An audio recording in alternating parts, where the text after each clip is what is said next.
Oi, pessoal, mais um Guilherme Ferreira Entrevista no Ar, e hoje o meu convidado é o psiquiatra Marcelo Jacob Loures. Marcelo é formado em Medicina pela Universidade Federal Fluminense e tem residência em Psiquiatria pelo Hospital Universitário daqui de Juiz de Fora. No programa de hoje, nós vamos falar sobre os cuidados com a saúde mental em tempos de pandemia. Doutor Marcelo, seja muito bem-vindo. Obrigado, Guilherme. Obrigado por esse convite. É um prazer falar aí com você.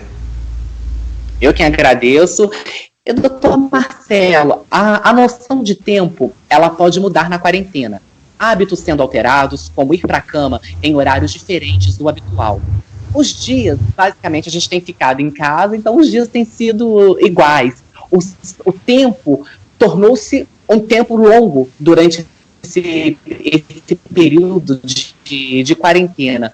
Como lidar com essa mudança que a gente precisou fazer uma adaptação e com a incerteza do amanhã? Pois é, Guilherme, você está certo. A nossa rotina está completamente alterada, né? A nossa rotina é um fator protetor para a nossa saúde mental, né? A gente sabe que manter uma certa rotina diariamente é uma das coisas que nos ajuda, né, a reduzir a ansiedade, manter uma saúde mental adequada. O que eu posso dizer, né, para todos os que estão nos ouvindo é para tentar manter, na medida do possível, na situação que cada um está vivendo, porque apesar de ser uma situação global, a gente tem as situações particulares de cada pessoa, não é verdade? Então, para a gente tentar manter um nível de estresse reduzido, né, não ter uma ansiedade muito elevada, é a gente tentar manter uma certa rotina na medida do possível de cada um. Por exemplo, a gente tentar manter um horário certo de acordar, manter um horário certo para dormir, né? Isso inclusive vai afetar a nossa qualidade de sono também, que é uma coisa importante, né? Para quem está fazendo home office, tentar manter um horário certo do trabalho em casa, né? Manter uma certa rotina desse trabalho, tentar não levantar e ficar de pijama o dia inteiro em casa, né? Porque a gente dá aquela sensação de que está uma coisa muito mais alterada, que você está doente ou coisa parecida, né? Então, a partir do momento que a gente estabelece pequenas metas para a gente cumprir no nosso dia a dia, mesmo em casa, né, mantém essa organização do tempo um pouquinho melhor no nosso cérebro. Com essa pandemia, vem a ansiedade, vem o medo, vem esse distanciamento social. As pessoas têm ficado extremamente preocupadas. Então, a atividade física, ela seria um dos focos para a gente esquecer, pelo menos momentaneamente, a pandemia, doutor Marcelo? Com certeza, a atividade física é fundamental, né? Hoje em dia já se sabe, né, que a prática regular de exercício físico ela é um fator protetor para transtornos mentais e melhora a saúde física também, né? A gente sabe que está mudando a questão de neurotransmissores do cérebro, quem não tem uma atividade, um exercício físico regular. E hoje em dia a gente tem muitas opções até para fazer isso em casa, né? As pessoas que acessam internet, YouTube, tem várias videoaulas de profissionais de educação física, fisioterapeutas mostrando a atividade que você pode fazer em casa. E quem pode não pertence a algum grupo de risco, esteja conseguindo sair para algum lugar mais seguro, acho que uma caminhada é fundamental também, né, porque você vai tomar, né, um ar livre, tomar um pouco de sol também, né, a gente também, ficando em casa, a gente fica muito sem essa exposição à luz solar, que também é prejudicial, né, então você tocou num ponto fundamental, atividade física é um fator protetor e até como tratamento coadjuvante, né, para quem já tem transtorno mental. Doutor Marcelo, eu não posso deixar de tocar nos idosos, trazer os idosos para a nossa conversa, porque os idosos que tinham aquela rotina de sair de casa, nós estamos aqui em Juiz de Fora, o Parque Alfred todo interditado, e muitos idosos ficavam ali sentadinhos naqueles banquinhos, ou iam mesmo para a rua para dar uma volta. E os idosos que estão no grupo de risco, eles foram obrigados a ficar em casa. Então, qual que é o olhar que a gente deve ter para os idosos nessa época de pandemia? para tentar prevenir, né, o surgimento de algum transtorno mental nessa faixa, ou agravamento de quem já tem um transtorno mental, é a gente tentar minimizar o impacto desse isolamento social. Tá? O distanciamento social não significa distanciamento afetivo. Isso é muito importante. Então, é fundamental que a família mantenha um contato. Aí, hoje em dia, a gente pode usar as ferramentas digitais, né, as mídias sociais, né, para falar com nossos idosos, colocar os netos para falar diariamente, a gente manter uma rotina, né, de trazer eles para a nossa rotina, né, de quem tá saindo, a gente todo dia falar. Para quem pode, né, e tem algum local adequado, também fazer uma caminhada, né, ao ar livre, fazer algum exercício, né, que isso é fundamental. São essas coisas que talvez vão fazer a diferença entre alguém que vai deprimir e alguém que vai conseguir levar isso numa boa. E eu quero trazer, falar de humor. Porque o humor na quarentena ele tem sido como a montanha-russa. Ele sobe e ele desce, ele alterna, a rotina se repete, o ambiente que as pessoas vivem, esse ambiente, de repente, ele não pode ser o mais favorável, os sentimentos se misturam. Então, como que a gente trabalha isso, doutor Marcelo? E quando que é recomendado a procurar uma ajuda de um profissional da psiquiatria? Né? Para a gente tentar diferenciar o que seria patológico, o que seria fisiológico, é ver o nível de alteração funcional que essa pessoa está tendo, né? Se ela está conseguindo desempenhar atividades que fazia antes. Uma outra coisa é ver se está persistente, né? Então, por exemplo, o que? É só mais um dia que a pessoa está triste, no outro dia ela está melhor, né? Ou está sendo persistente há vários meses, por exemplo, né? Nem sempre essa diferenciação é fácil, e nem sempre a família vai conseguir fazer essa diferenciação. Em caso de dúvida, em casos em que a família estiver desconfiando que esteja uma coisa mais grave, é sempre bom procurar a ajuda de um profissional de saúde mental, né? Porque ele vai saber fazer uma avaliação melhor, vai saber dar uma orientação, né?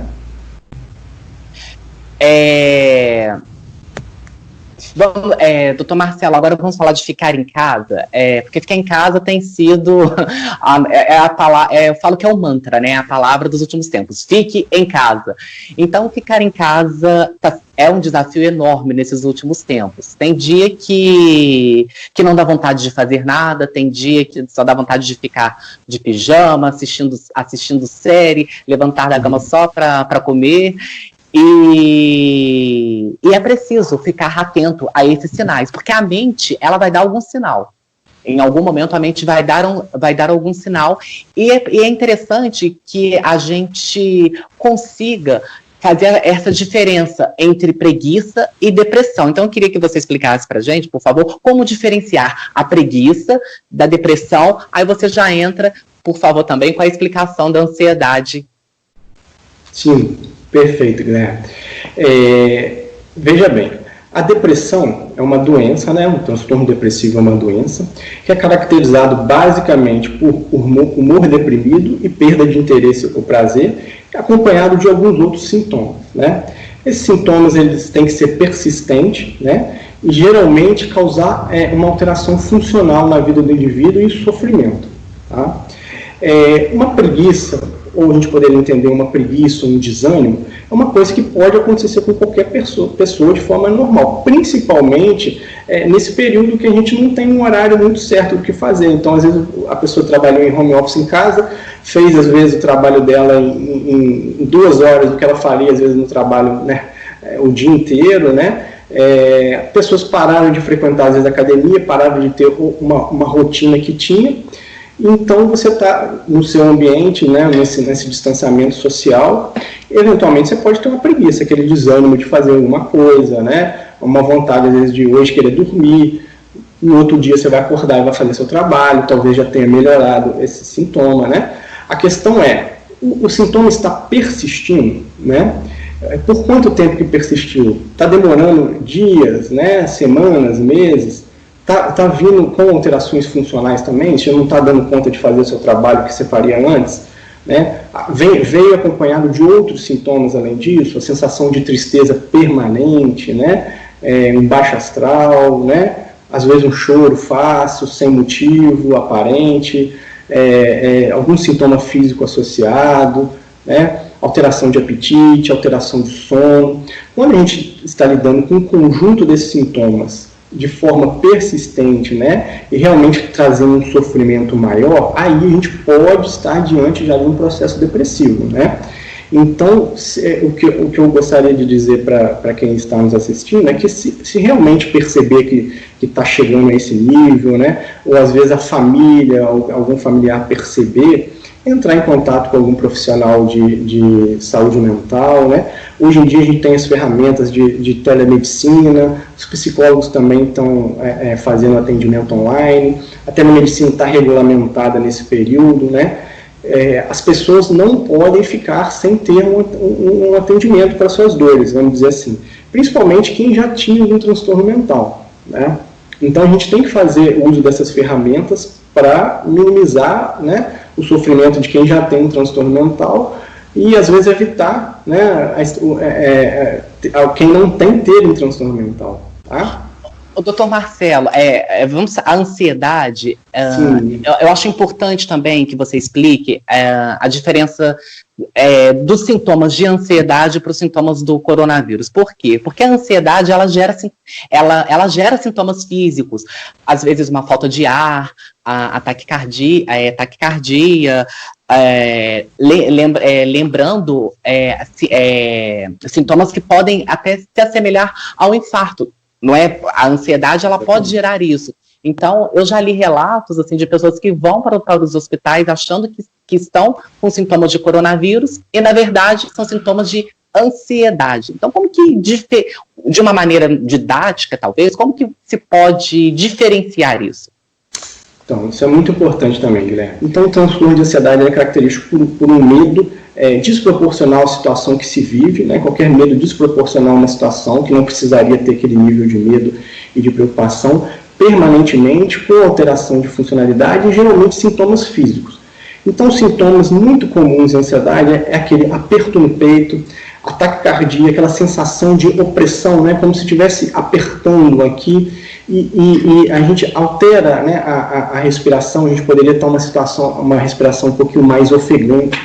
Então, várias pessoas, por exemplo, chegam em emergência achando que está infartando, e quando você vai passar por um exame clínico mais detalhado, faz um eletro, vê realmente que era um transtorno de ansiedade, né?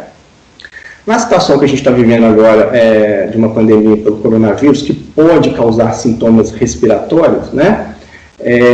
Uma pessoa que é mais ansiosa, né, que já tem um transtorno de ansiedade ou está desenvolvendo um transtorno de ansiedade, ela pode achar que não está conseguindo respirar direito, não é verdade?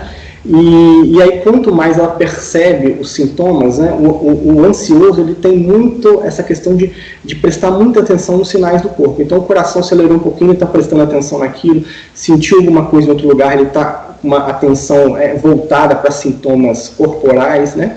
Então, pode fazer com que essa pessoa procure uma emergência. O que a gente tem que saber é que os sintomas do coronavírus, ele vem acompanhado de outros sinais, né? A doença pelo coronavírus vai vir acompanhada de outros sinais, febre, né? Eventualmente irritação em orofaringe, né? E é uma coisa que não vai melhorar de uma hora para outra, né? Por exemplo, uma ansiedade, às vezes passa o pico da ansiedade, a pessoa melhora. Ou faz uma medicação que melhora a ansiedade no momento, e essa dispneia que ela estava sentindo melhora, o que não iria acontecer com o coronavírus, né? Uma dica que eu posso falar para as pessoas, né, para tentar assim, controlar a ansiedade, é sempre prestar atenção na respiração, Guilherme. A nossa respiração, ela fica muito mais ofegante, né, quando a gente está ansioso. A gente tende a respirar mais curta, fazer respirações mais curtas e mais aceleradas. Então, uma boa coisa para a pessoa, às vezes, está sentindo, no momento, está sentindo que aquela ansiedade está crescendo, para um momento, fecha os olhos, concentra na sua respiração, tenta fazer incursões respiratórias mais prolongadas, respirar mais profundamente, mais lenta, né? É um treinamento, né? A gente faz aquela respiração um pouquinho mais profunda, e a expiração mais profunda ainda, mais lenta, talvez só com isso a gente consegue controlar aquela ansiedade no momento. Doutor Marcelo, para a gente encerrar, eu li uma pesquisa, a Associação Brasileira de Psiquiatria realizou uma pesquisa com cerca de 400 psiquiatras de 23 estados, mais o Distrito Federal. 89% dos entrevistados destacaram o agravamento de quadros psiquiátricos em seus pacientes durante a pandemia. E seria o caminho, aí é uma opinião pessoal sua que eu quero saber. Política pública direcionada seria um caminho para conter o aumento desses casos durante o isolamento social? Isso é uma questão muito importante também. Eu também tenho percebido isso, né, que você relatou. As pessoas que já são ansiosas ou já têm uma depressão realmente estão procurando, mandam mensagem, né? Quem já tem algum medo relacionado a medo de doença, né? Estão piorando, a gente está tendo que conversar mais, às vezes até ajustar alguma medicação. Então a gente está vivendo isso porque a gente vive uma situação nova, né? O ansioso, ele não consegue lidar com as incertezas. Isso é uma característica do ansioso. E a gente vive um momento de incerteza. A gente não sabe como é que vai ser daqui a um mês, a gente não sabe se nós vamos perder nossos empregos, né? Quem trabalha. A gente não sabe como é que vai ficar a economia, a gente não sabe se a gente vai adoecer, se a gente vai complicar. Então são incertezas que mexem com todo mundo, e com o ansioso mais ainda, né?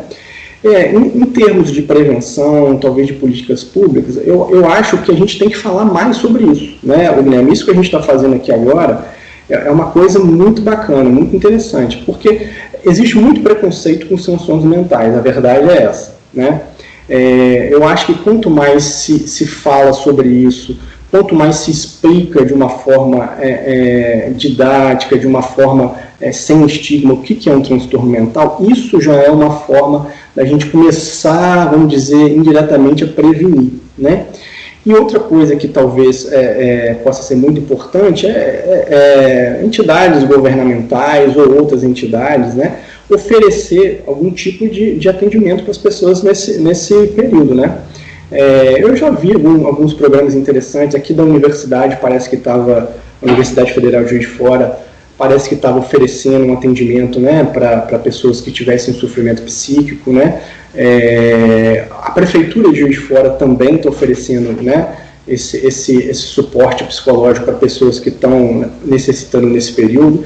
E eu acho que quanto mais o governo, né, seja municipal, estadual ou federal, disponibilizar ferramentas com profissionais, né, que possam ajudar todos nós nesse momento, isso é muito melhor. Primeiro, realizar uma psicoeducação. Psicoeducação é a pessoa entender aquilo, o transtorno que tem, ou o que pode acontecer em caso de um estresse maior, né? E dar a pessoas mecanismos para lidar com o que está vivendo, né? Acho que isso é fundamental, porque só dessa forma a gente vai conseguir reduzir o agravamento dos transtornos mentais de quem já tem e reduzir também o surgimento de quem nunca teve, né? O surgimento de um transtorno mental em quem nunca teve, né? Acho que é muito importante. Doutor Marcelo, eu quero muito agradecer a sua presença aqui no canal, a sua gentileza e disponibilidade para parar os seus afazeres, os seus compromissos com a sua clínica e falar esses minutos aqui comigo. Meu muito obrigado. Eu que agradeço, Guilherme, é um prazer falar com você e a qualquer momento que você precisar, me disponho aqui a conversar com você e com seus ouvintes. Muito obrigado. Por favor, deixe o seu Instagram profissional, que eu sei que você posta dicas muito boas lá. Pois é, estou fazendo série de postagem, né? Exatamente tentando fazer isso que eu te falei, que seria a educação, né? Falando rapidinho, eu fiz uma série de postagens sobre formas de a gente tentar aumentar nosso bem-estar. Eu acho que isso agora é fundamental, a gente cultivar emoções positivas também. E estou fazendo um esclarecimento sobre os principais transtornos mentais, né? Quem quiser me acompanhar lá é dr.marcelojacobpsique, tá? Vai ser um prazer receber todos lá. Maravilha, doutor Marcelo, muito obrigado. E a você aí de casa que assistiu essa entrevista, o meu agradecimento sempre muito especial. O contato que o doutor Marcelo disse aqui na entrevista, claro, estará descrito para você assim que o vídeo for ao ar. Quero pedir para você, se você gostou, dê o seu joinha e, por favor, inscreva-se no canal. Nós vamos nos encontrar, se Deus quiser, na próxima entrevista. Até lá!